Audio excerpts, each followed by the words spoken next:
नमस्कार, मनी गुरु की इस खास पेशकश में आप सभी का स्वागत है। मैं हूं स्वाति रायना। बाजार के हर उतार चढ़ाव के साथ हमारे पोर्टफोलियो का एसेट एलोकेशन भी बिगड़ जाता है। इक्विटी और डेट का संतुलन बिगड़ने पर कैसे कर सकते हैं एसेट क्लास रीबैलेंसिंग, जानेंगे पोर्टफोलियो कब रिव्यू करें, कब रीबैलेंस करें। और यही समझाने के लिए हमारे साथ दो एक्सपर्ट्स हैं, Poonam Rungta certified financial planner और mutual fund expert Vishwajeet Parashar. Poonam और विश्वजीत जी, दोनों का बहुत स्वागत है मनी गुरु के आज के इस खास कार्यक्रम में। पोर्टफोलियो रीबैलेंसिंग, इसको समझने के लिए एसेट एलोकेशन समझना मेरे ख्याल से सबसे ज्यादा पहले जरूरी हो जाता है कि वो नौबत कब आ सकती है जब आपको पोर्टफोलियो रीबैलेंस करने की जरूरत पड़े। इसलिए पहले एसेट एलोकेशन को समझते हैं और उसके बाद नेचुरली हम पोर्टफोलियो रीबैलेंसिंग पर आएंगे। विश्वजीत जी, एसेट एलोकेशन क्यों इंपॉर्टेंट है और एसेट एलोकेशन में पोर्टफोलियो में किन बातों का ख्याल रखने की जरूरत रहती है? ये बिल्कुल स्वाति, मेरे ख्याल से कहते हैं कि 90% success of your portfolio depends on the right asset allocation. मतलब 90% आपका अगर एसेट एलोकेशन सही है तो आपका पोर्टफोलियो अच्छा रहेगा और सक्सेसफुल रहेगा। स्कीम आपने कौन सी चुनाव करी वो इतना इंपॉर्टेंट नहीं है। आपका जो 100 रुपया है वो कितना डेट में है, कितना इक्विटी में है, कितना गोल्ड में है। ये क्यों किया जाता है? बड़ा सिंपल सा रूल है, क्योंकि कोई भी एसेट क्लास कभी भी हमेशा टॉप पे नहीं रहती है। अगर आप 100 साल की हिस्ट्री भी निकालेंगे तो कभी इक्विटी टॉप पे है, कभी डेट में अच्छे रिटर्न्स हैं, कभी रियल एस्टेट में या कभी फिर गोल्ड में। तो इसीलिए कहा जाता है कि अगर आप अपने पैसे को डाइवर्सिफाई करेंगे तो आपका पोर्टफोलियो हमेशा थोड़ा रिस्क कम रहेगा और रिटर्न सबसे हमेशा अच्छे रहेंगे। तो बहुत सारे सिंपल रूल्स हैं। कई लोग थंब रूल कहते हैं, 100 माइनस योर एज आपका पोर्टफोलियो इक्विटी में होना चाहिए, 10 रुपए आपके गोल्ड में होने चाहिए और बाकी का आपका डेट में होना चाहिए। और अगर 2-2.5 करोड़ से ऊपर का पोर्टफोलियो तो ही आपको रियल एस्टेट के बारे में सोचना चाहिए। ऐसा जरूरी नहीं है, हर इंसान का पोर्टफोलियो यूनिक हो सकता है क्योंकि उसके गोल्स अलग हैं, उसका रिस्क एपेटाइट अलग है। तो आपको अपना पोर्टफोलियो या एसेट एलोकेशन ऐसे बनाना है कि आपका रिस्क प्रोफाइल क्या है। अगर आप कंजर्वेटिव इन्वेस्टर है तो ऑब्वियसली आप थोड़ा सा डेट की तरफ कॉम्पोनेंट ज्यादा रखें, और अगर आप एग्रेसिव इन्वेस्टर है, निवेशक है, तो आपका पोर्टफोलियो इक्विटी में ज्यादा होगा। इक्विटी में क्योंकि हम समझते हैं कि वॉलेटिलिटी ज्यादा रहती है और इसलिए रिटर्न्स भी अच्छे रहते हैं, और इसी तरीके से डेट में थोड़ी सी स्टेबिलिटी रहती है और रिटर्न्स थोड़े से कम रहते हैं। तो ये अगर आपको अपना गोल क्लियर है, आप समझते हैं कि आपका रिस्क प्रोफाइल कैसा है, क्या आप अगर आपके पोर्टफोलियो में 10% गिरावट आ जाए तो आप उसको कैसे देखते हैं, ये सब सवालों के जवाब आप अगर देंगे और आप समझ पाएंगे कि मैं किस तरीके का निवेशक हूँ, उसके बेसिस पे ही आपको अपना एसेट एलोकेशन बनाना चाहिए। ये भी बता दूं स्वाति, बहुत सारे निवेशक इस चीज को नजरअंदाज करते हैं, जबकि ये सबसे इंपॉर्टेंट है। और सबसे इंपॉर्टेंट, मार्केट का उतार चढ़ाव चलता रहता है। आप एसेट एलोकेशन जब करते हैं, मान लीजिए मार्केट अगर ऊपर गई है, आपका इक्विटी पोर्टफोलियो थोड़ा सा ऊपर चला जाएगा, तो आप इक्विटी का आपका एक्सपोजर ज्यादा हो गया, आपका रिस्क ज्यादा हो गया। तो इसीलिए कभी भी किसी भी मार्केट सिनारियो में आपको रिव्यू करते रहना चाहिए अपना पोर्टफोलियो एसेट एलोकेशन। अगर मार्केट बहुत ऊपर गई है या बहुत नीचे गई है, बेसिस दैट आप अपना एसेट एलोकेशन रिव्यू करें। उससे क्या होगा, आप सस्ते में खरीदेंगे और ज्यादा में बेचेंगे। Buy low and sell high. तो ये वाली स्ट्रैटेजी आपको बहुत सक्सेसफुल करेगी। ऐसा देखा गया है, जो लोग तो एसेट निवेशक जिन्होंने एलोकेशन की 10-15 स्ट्रैटेजी विश्वजीत जी ने आप बताई। बेसिक आपने एक जो एसेट एलोकेशन का एक रूल होता है वो समझाया दर्शकों को। इसी से हम अब रीबैलेंसिंग की तरफ आते हैं, जिसका जिक्र विश्वजीत जी भी कर रहे थे। पूनम, पोर्टफोलियो रीबैलेंस तब आता है जब आपका जो वैल्यूएशन है इक्विटी का वो ऊपर नीचे हो गया। माफ कीजिए, आपने एसेट एलोकेशन एक तय किया था, इक्विटी में सिर्फ 60% रखा था और 40% आपने सोचा कि मैं डेट में रखूंगी, लेकिन बाजार के उतार चढ़ाव से वो जो एलोकेशन है वो बिगड़ गया। तो ऐसे केस में पोर्टफोलियो रीबैलेंसिंग करने का सही तरीका क्या हो सकता है?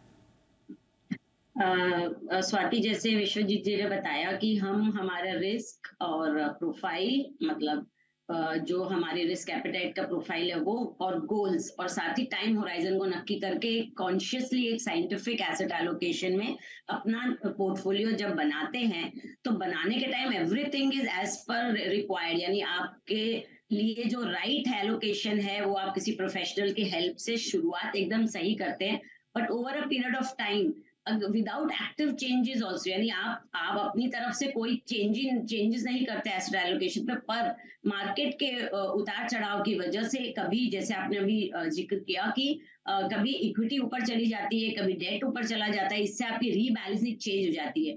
फॉर एग्जाम्पल, आपने 40-60 यानी 40% डेट और 60% इक्विटी का पोर्टफोलियो बनाया, मगर इस साल इक्विटी ने बहुत रोबस्ट परफॉर्मेंस दिया, और एंड ऑफ द ईयर आप देखेंगे तो आपका 70% हो गया इक्विटी में, और डेट में सिर्फ 30% रह गया ओवरऑल टोटल पोर्टफोलियो।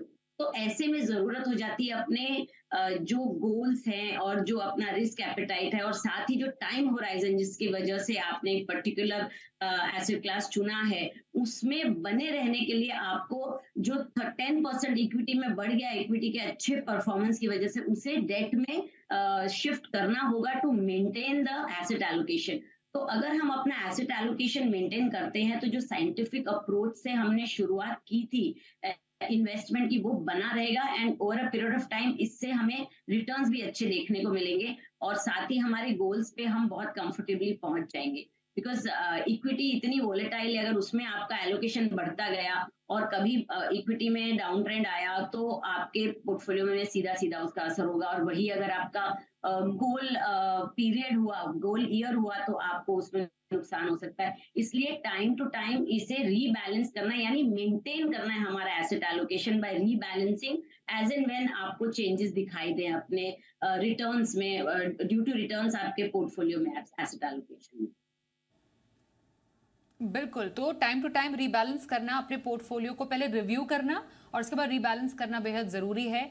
लेकिन how much is too much, कितनी बार आपको रीबैलेंस करना चाहिए, इस पर हम जानेंगे जवाब अपने एक्सपर्ट्स का भी। लेकिन उससे पहले एक दर्शक हमारे साथ फोन लाइन पर है, उनका सवाल लेते हैं। हेमल शाह हमारे साथ हैं। हेमल जी, स्वागत करते हैं हम आपका आज के मनी गुरु के कार्यक्रम में।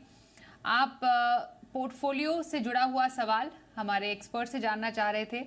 हमारे पास आपके कुछ डिटेल्स भी हैं, थोड़ा सा और विस्तार से बताएंगे कि कैसी प्लानिंग की है अब तक आपने अपने पोर्टफोलियो की। हेलो जी हेमल जी, पूछिए सवाल।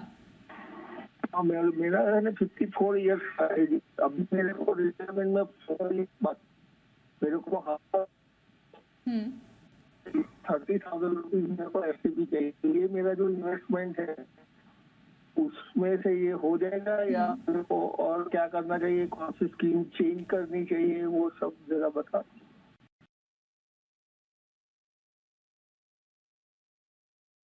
ये किस चीज के लिए इन्वेस्टमेंट है आपकी? आपने एक होराइजन सेट किया अपने लिए? क्योंकि अब जैसे आपने बोला 54 इयर्स आपकी एज है। अच्छी तरह से जाना चाहिए, ऐसा कोई ज्यादा बड़ा गोल नहीं रखा है। ओके, रिटायरमेंट लाइफ अच्छी निकले, ये तो सबसे बड़ा गोल है। अल्टीमेट गोल यही है फाइनेंशियल प्लानिंग का कि सुकून से जिंदगी बीते, और अराउंड 6 to 7 इयर्स तक का जो टाइम, जो यूजुअली हम 60 इयर्स कहते हैं ऑन पेपर, जो रिटायरमेंट एज मानी जाती है, उसके बाद आप एक अच्छा जा रहे हैं कॉर्पस अपने लिए। पर हेमल जी, एक छोटा सवाल आपसे, कब से आप ये इन्वेस्टमेंट्स कर रहे हैं? क्योंकि जैसा आपने लिखा है आपके पास कुछ 62 स्कीम्स है जिसमें अभी आप इन्वेस्टमेंट कर रहे हैं, अराउंड 40,000 की। कितनी रकम लगभग इकट्ठा कर ली है, और लगभग कितने की आप चाह रख रहे हैं कि रिटायरमेंट पे आपके पास होनी चाहिए रकम? मैंने अभी तक 50 लाख रुपए इन्वेस्ट कर चुका हूँ। ओके, और कितना आपको लगता है कि आपको रकम चाहिए होगी एक सुकून भरी रिटायरमेंट लाइफ जीने के लिए? रिटायरमेंट के मेरे को मंथली 30,000 चाहिए। अच्छा, मंथली आपको 30,000 रुपए चाहिए। ठीक है, मैं थोड़ा सा डिटेल्स आपकी जो ऑलरेडी है हमारे पास, उसके बेसिस पर विश्वजीत जी आपसे जानूंगी कि बहुत ही लंबा चौड़ा पोर्टफोलियो हेमल जी का है, काफ़ी सारी स्कीम्स हैं, और उन्होंने बता भी दिया क्लियरली कि एक मंथली इनकम की इनकी चाह है आफ्टर रिटायरमेंट 30,000। तो मौजूदा जो इनकी इन्वेस्टमेंट है उससे ये गोल हासिल कर सकते हैं। जी बिल्कुल स्वाति जी, जो पहले मैंने इनका पोर्टफोलियो देखा, करीब करीब 62 स्कीम्स 62 स्कीम है और 16 एसेट मैनेजमेंट कंपनीज में इनका निवेश है। तो मेरा सबसे पहले सलाह ये रहेगी हेमल जी, आप अपनी स्कीम्स को कम करें, क्योंकि 62 स्कीम को ट्रैक करना अपने आप में एक बहुत बड़ा सवाल है, मतलब बहुत कम्बरसम जॉब है, चैलेंज है। आप उसको ट्रैक कर नहीं पाएंगे। आपने करीब करीब हर स्कीम में निवेश किया हुआ है, तो मेरे हिसाब से आपको 10 से 12 की ज्यादा की स्कीमें फंड्स आपको नहीं चाहिए। तो पहले तो आप, अगर मैं आप फंड को अगर कम करने लग जाऊं तो करीब आधा शो निकल जाएगा। तो 50 स्कीमें आपको कम करनी पड़ेंगी, फंड्स कम करने पड़ेंगे, ताकि आपका एक राइट पोर्टफोलियो बने। 8-10 स्कीमें बहुत होती है एक अच्छे पोर्टफोलियो के लिए। तो मेरा सलाह यह रहेगी कि आप उसको पहले तो पोर्टफोलियो जो जितने फंड्स हैं उसको कम करें, एक एसेट एलोकेशन बना लें। आपकी उम्र अगर 54 साल है तो करीब लेट से 40-45% इक्विटी और बाकी का आपका डेट में होना चाहिए, और 10% गोल्ड में भी आप निवेश कर सकते हैं।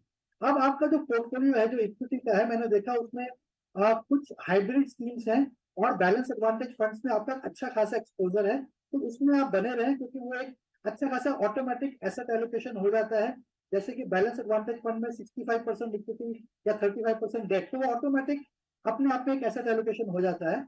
बाकी जो प्योर इक्विटी का पोर्टफोलियो है, मेरी ये सलाह रहेगी कि आप उसको 40% या 50% करीब लार्ज कैप में रखें, 20-25% करीब मिड कैप में और 20% करीब स्मॉल कैप में करें। अगर इन तीनों कैटेगरीज में आप डिवाइड कर लेंगे तो आपका अच्छा खासा पोर्टफोलियो बन जाएगा, डाइवर्सिफाइड पोर्टफोलियो बन जाएगा। मेरी ये कुछ फंड्स जो मैं आपको सलाह करना चाहूंगा, हो सकता है वो आपके पोर्टफोलियो में है भी। तो लार्ज कैप में आप ICICI prudential blue chip fund या फिर एसबीआई ब्लू चिप फंड लें। एक दो फ्लेक्सी कैप फंड ले सकते हैं, जिसमें कि एचडीएफसी फ्लेक्सी कैप फंड या फिर पराग पारिक फ्लेक्सी कैप फंड का चुनाव कर सकते हैं। मिड कैप फंड में कोटक इमर्जिंग इक्विटी फंड का चुनाव कर सकते हैं, या फिर मेरे हिसाब से एक आध मिड कैप फंड आप और सुन सकते हैं, जैसे कि PGI India mid cap fund. तो स्मॉल कैप फंड मैं आपको बताऊंगा, Nippon India small cap fund और कोटक स्मॉल कैप फंड। तो ये 8-10 स्कीमों में अगर आप डाइवर्सिफाई करेंगे तो आपका पोर्टफोलियो पूरा डाइवर्सिफाई हो जाएगा। बहुत सारी स्कीमें नहीं चाहिए, 40-50 स्कीमें आपको कम करनी पड़ेंगी। राइट एसेट एलोकेशन कीजिए, और एक आध वैल्यू स्टाइल फंड भी आप ले सकते हैं, जैसे कि ICICI prudential value style fund या फिर एसबीआई कॉन्ट्रा फंड। ये 8-10 फंड्स हैं, इसी में अपना पोर्टफोलियो डाइवर्सिफाई करें और एलोकेट करें, तो आपको अच्छे रिटर्न्स भी आएंगे और आपको ट्रैक करने का जो चैलेंज है वो भी कम होगा। ओके, तो और छोटा सा सवाल इन्हीं के सवाल से जुड़ा हुआ, विश्वजीत जी, जो ये 30,000 मंथली इनकम की चाह रख रहे हैं, तो एक SWP आप इनको सजेस्ट करेंगे या फिर कोई और तरीका है रेगुलर इनकम का आफ्टर रिटायरमेंट इनके लिए? देखिए स्वाति जी, रेगुलर इनकम इनको अभी शायद चाहिए या नहीं चाहिए, क्योंकि ये खुद अभी एसआईपी कर रहे हैं 40,000 रुपए की। लेकिन एक थंब रूल है कि अगर आपको 50,000 का मंथली इनकम चाहिए तो उसको 200 से मल्टीप्लाई कर दीजिए, तो 2 करोड़ रुपया आपको कॉर्पस चाहिए आज की तारीख में, अगर आपको 50,000 की रेगुलर इनकम चाहिए। तो अगर 4 साल बाद रिटायर हो रहे हैं तो आपको इन्फ्लेशन को ऐड करना पड़ेगा, और उसके बाद सीनियर सिटीजन सेविंग स्कीम है जिसमें 60 लाख रुपए 30 लाख रुपए आप निवेश कर सकते हैं। अगर आपकी स्पाउस की 60 साल के तो 60 लाख कर सकते हैं। इसके अलावा म्यूचुअल फंड्स में, जैसा कि स्वाति जी ने बताया, SWP बहुत अच्छी स्ट्रैटेजी है, जिसमें आपको बहुत कम से कम टैक्स देना पड़ता है, और आप चुनाव कर सकते हैं कि आपको कितना मंथली इनकम चाहिए। लेकिन उससे पहले आप एक ऐसा कॉर्पस क्रिएट करें ताकि आप SWP जब स्टार्ट करें तो आपको मंथली इनकम मिलता रहे। और ये जो चार्ट है, आप जब 60 साल के हैं तो आपको 80-90 साल तक का बनाना पड़ेगा, क्योंकि इन्फ्लेशन बढ़ती रहेगी। जो आज 50,000 की आपका मंथली हाउस होल्ड एक्सपेंस है, तो हो सकता है 20 साल बाद वो 80,000 1 लाख हो जाए। तो आपको उसकी भी प्लानिंग करनी है, उसके हिसाब से अपना कॉर्पस क्रिएट करना है। बिल्कुल हेमल जी, होपफुली आपने सुना होगा कि आपको कैसे तैयारी करनी है रिटायरमेंट तक की, कुछ बदलाव, और बहुत सारी फंड्स जो लिया है आपने उनको सीमित रखिए। 7 से 8 फंड किसी की भी पोर्टफोलियो में काफ़ी हैं, जिससे कि आपको मैनेज करने में भी पोर्टफोलियो काफ़ी ज़्यादा आसानी होगी। बहुत शुभकामनाएं आपको। एक छोटा सवाल पूनम आपसे लेंगे, क्योंकि हम पोर्टफोलियो रीबैलेंसिंग की यहाँ पर बात कर रहे थे, और ये एक बहुत बड़ा उदाहरण है पोर्टफोलियो रीबैलेंसिंग का भी। जब बहुत सारे फंड हो जाते हैं तो अब उसमें आपको कटनी छटनी करनी पड़ती है और उसको एक कंसाइज पोर्टफोलियो लाना पड़ता है। इंपॉर्टेंटली आपने कहा कि पोर्टफोलियो रीबैलेंसिंग करना जरूरी है, पर कितनी बार रीबैलेंसिंग करें, इसका कोई एक पर्टिकुलर नंबर है एक निवेशक के लिए? Usually as a thumb rule कहते हैं 6 महीने या 1 साल में अपना पोर्टफोलियो रीबैलेंस करना चाहिए। बट रीबैलेंस करना मतलब प्राइमरीली आप एक फंड बेच रहे हैं, यानी एक एसेट एलोकेशन, एक एसेट में से आप बेच के दूसरा एसेट खरीद रहे हैं, so it is going to be buy and sell. तो या आप स्विच भी करते हैं तो वो भी एक टेक्निकली बाइंग एंड सेलिंग होता है, तो उसमें बहुत सारे कॉस्ट इन्वॉल्व होते हैं जिसका बहुत ध्यान रखना जरूरी है। अगर 1 साल से कम इक्विटी में निवेश है और आप उसे एसेट एलोकेशन के तहत उसे अगर बेच के निकल रहे हैं, तो आपको एग्जिट लोड लगेगा, आपको शॉर्ट टर्म कैपिटल गेन लगेगा, और साथ ही आपको पेनल ये परसेंटेज जो भी लगती है एग्जिट की और सब लगने के कारण आपका जो परफॉर्मेंस है उसमें फर्क पड़ सकता है। तो ये ध्यान रखना बहुत जरूरी है कि टाइमिंग, यानी आपका जो इन्वेस्टमेंट है उसने 1 साल पूरा किया है कि नहीं। साथ ही आप रीबैलेंसिंग करते टाइम जो एक फाइनेंशियल ईयर में हमें 1 लाख रुपए की छूट मिलती है कैपिटल गेन, जिसपे हमें नहीं लगता है गेन करने पे, तो उसका फायदा उठाना चाहिए। और इस तरह मुझे लगता है कि जब आप फाइनेंशियल ईयर एंडिंग में अपना पोर्टफोलियो रिव्यू करें और रीबैलेंस करें, तो उससे आप अपने प्रॉफिट हार्वेस्टिंग का जो हम एक उदाहरण देते हैं उसका फायदा ले सकते हैं, जिससे आपको टैक्स भी नहीं लगेगा, एग्जिट लोड्स नहीं लगेंगे आपको। तो इस तरीके से ये चीजें भी ध्यान रखनी जरूरी है रीबैलेंस के टाइम। तो मुझे लगता है यूजुअली बहुत छोटी अवधि में नहीं करना चाहिए रीबैलेंस, एटलीस्ट 1 साल देना चाहिए अपने पूरे पोर्टफोलियो के परफॉर्मेंस को, और फिर रीबैलेंस करना चाहिए। मनी गुरु में आज हमारे साथ है पूनम रूंगटा और विश्वजीत पराशर, और एक दर्शक भी इस वक्त हमारे साथ फोन लाइन पर है, उनसे बात करते हैं। दिल्ली से कपिल कुमार झा। कपिल जी नमस्कार, स्वागत करते हैं आपका इस खास कार्यक्रम में।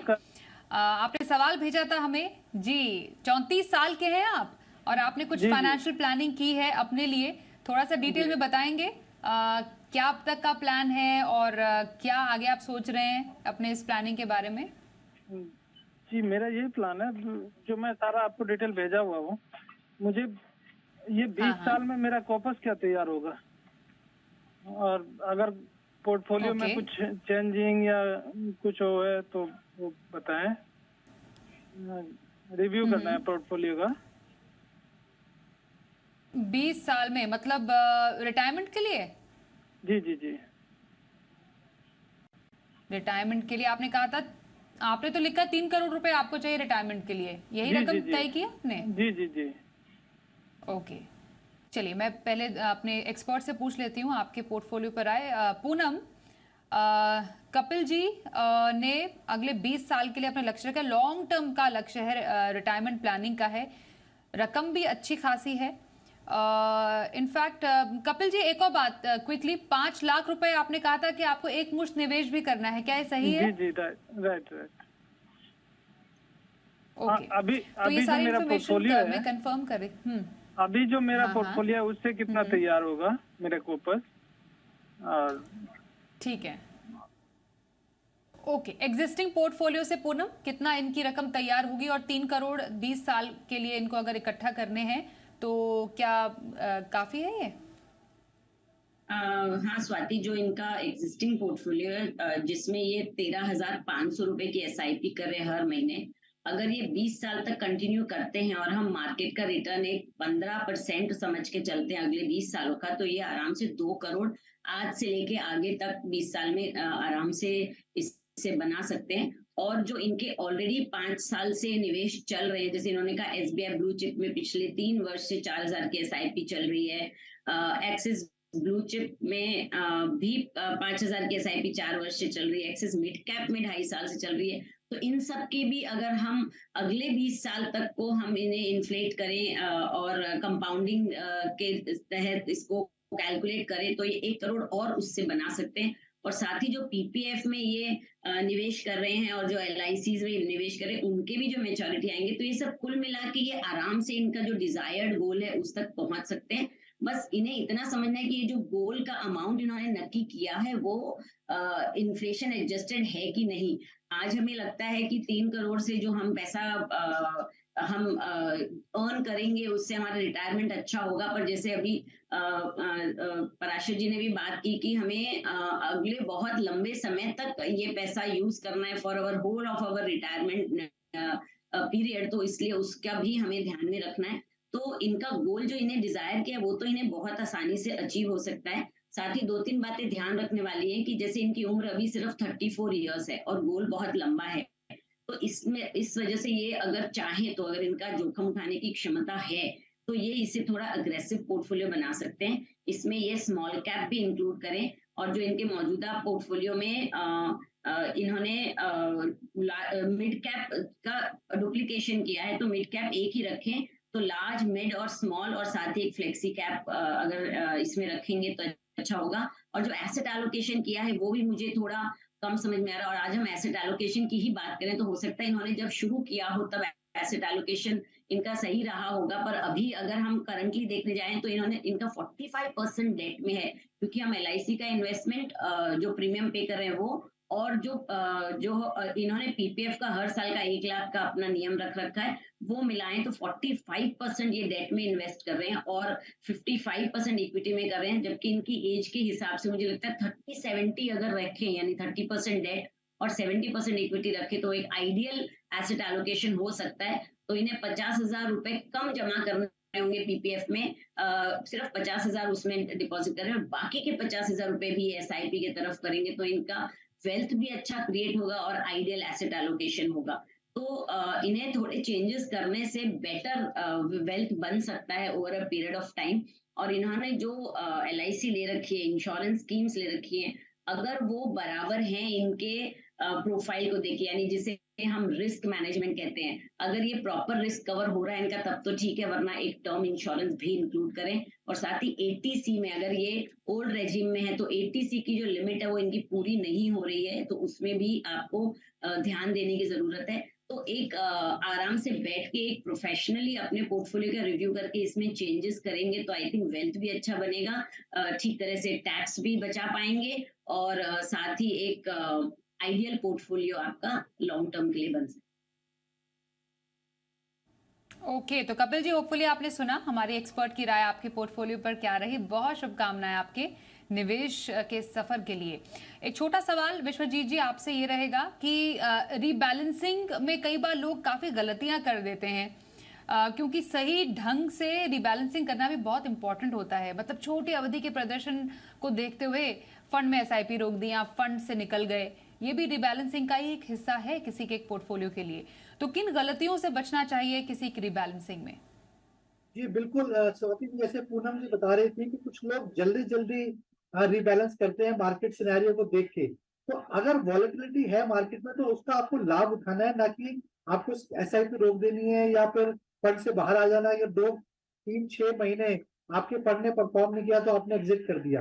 रीबैलेंसिंग, जैसे पूनम जी ने भी बोला, कम से कम 1 साल बाद आपको रीबैलेंस करना चाहिए पोर्टफोलियो। रिव्यू आप करते रहें, बट अगर रीबैलेंस करना है एसेट एलोकेशन वाइज या फिर large cap, mid cap, small cap में आपको परफॉर्मेंस देखनी है तो एटलीस्ट 1 साल, क्योंकि टेक्नोलॉजी आजकल आपके पास अवेलेबल है, आप हर कन्वीनियंस तो है निवेश करने की, लेकिन क्योंकि आप जल्दी जल्दी अपना पोर्टफोलियो देख रहे हैं तो कई बार आप गलती से बहुत प्रोएक्टिवली डिसीजन ले लेते हैं, स्कीम से एग्जिट हो जाते हैं और कैपिटल गेन टैक्स देना पड़ जाता है या फिर एग्जिट लोड देना पड़ जाता है। तो सबसे इम्पोर्टेंट है कि आप 1 साल कम से कम रखें जब आप अपना पोर्टफोलियो रिव्यू करें या रिबैलेंस करें। और अगर आपके पास कोई अच्छा पैसा आ रहा है या बोनस का पैसा आ रहा है या आपको लग रहा है कि भाई इक्विटी में एक्सपोजर कम है तो वो कंपोनेंट आप उसमें डाल सकते हैं। और मेरे हिसाब से रीबैलेंसिंग जब भी आप करें तो सबसे इम्पोर्टेंट है कि आप अपनी पुरानी एसेट क्लास को जरूर याद रखें, क्योंकि आपका पोर्टफोलियो जब बढ़ जाता है, मान लीजिए इक्विटी बढ़ गया या डेट भी बढ़ गया, तो आपको दोबारा से उसी कंपोनेंट में वापस जाने में आपको 1 साल का पीरियड देना चाहिए। सबसे इम्पोर्टेंट यही रहेगा कि आप एक समय दें और ये ना हो कि जल्दी जल्दी आप रीबैलेंसिंग करें, तो सबसे ज्यादा गलती लोग करते हैं। बिल्कुल, तो रीबैलेंसिंग के भी कुछ रूल है जो आपके लिए समझने जरूरी है। छोटे छोटे बाजार के मूवमेंट्स पर आप अपने पोर्टफोलियो से छेड़छाड़ ना करें, और खास तौर पर लंबी अवधि का लक्ष्य है तो आप जितना गोल पर डटे रहेंगे उतना आपके लिए फायदेमंद होगा। और साल में एक बार ये एक बेहतर तरीका है अपने पोर्टफोलियो को रिव्यू और फिर रीबैलेंस करने का। धन्यवाद करेंगे पूनम और विश्वजीत जी, आप दोनों का ही हमारे साथ आज के इस कार्यक्रम में शामिल होने के लिए।